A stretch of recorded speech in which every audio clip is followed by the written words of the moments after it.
We do not know the motive of the shooter yet. We don't know his opinions or affiliations. We can't allow this violence to be normalized. Law enforcement professionals, as I speak, are investigating those questions. There is no place in America for this kind of violence, or for any violence ever.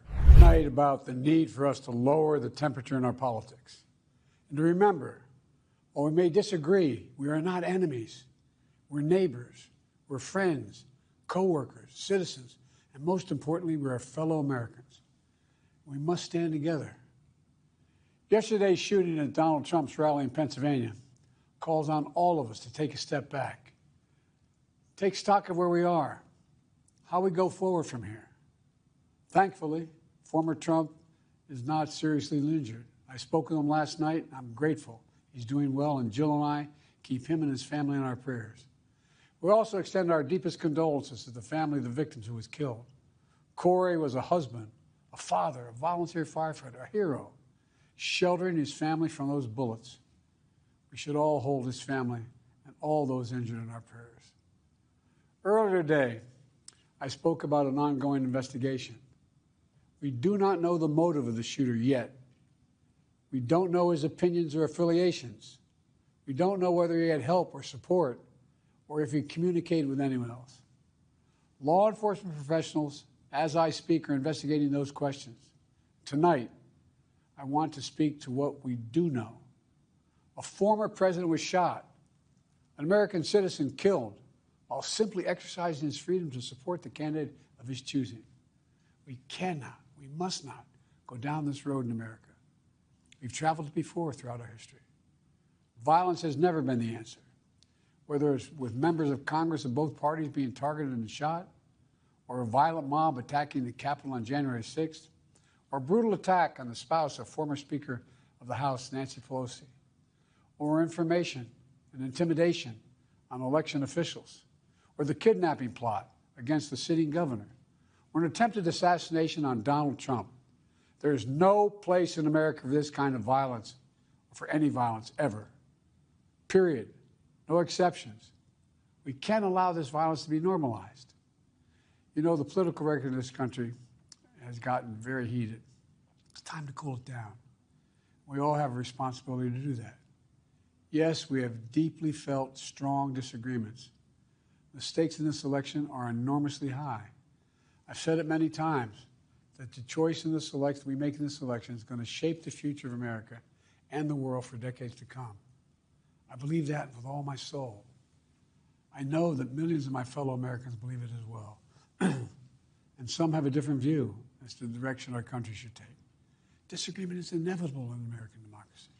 It's part of human nature. But politics must never be a literal battlefield, and God forbid, a killing field. I believe politics ought to be an arena for peaceful debate, to pursue justice, to make decisions guided by the Declaration of Independence and our Constitution. We stand for an America, not of extremism and fury, but of decency and grace. All of us now face a time of testing as the election approaches. And the higher the stakes, the more fervent the passions become.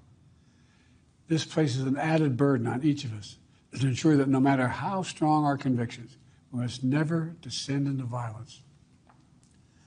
The Republican convention will start tomorrow. I have no doubt they'll criticize my record and offer their own vision for this country. I'll be traveling this week making the case for our record and the vision, my vision of the country, our vision. I'll continue to speak out strongly for our democracy, stand up for our Constitution and the rule of law, to call for action at the ballot box, no violence on our streets. That's how democracy should work. We debate and disagree. We compare and contrast the character of the candidates, the records, the issues, the agenda, the vision for. That's how we do it, at the battle box, not with bullets. The power to change America should always rest in the hands of the people, not in the hands of would-be assassin. You know, the path forward through competing visions of the campaign should always be resolved peacefully, not through acts of violence.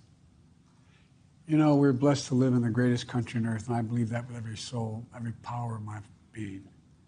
So tonight, I'm asking every American to recommit, to make America, think about it. What's made America so special? Here in America, Everyone must be treated with dignity and respect, and hate must have no safe harbor.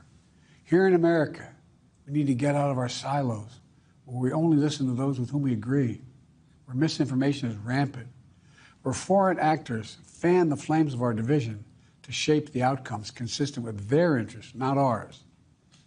Let's remember, here in America, while unity is the most elusive of all goals right now, nothing is more important for us now than standing together. We can do this. You know, from the beginning, our founders understood the power of passion. So they created a democracy that gave reason and balance a chance to prevail over brute force. That's the American we must be. An American democracy where arguments are made in good faith. An American democracy where the rule of law is respected. An American democracy where decency, dignity, fair play aren't just quaint notions, but living, breathing realities. We owe that to those who come before us, to those who gave their lives for this country. We owe that to ourselves. We owe it to our children and our grandchildren. Look, let's never lose sight of who we are. Let's remember we are the United States of America. There is nothing beyond our capacity when we do it together. God bless you all, and may God protect our troops.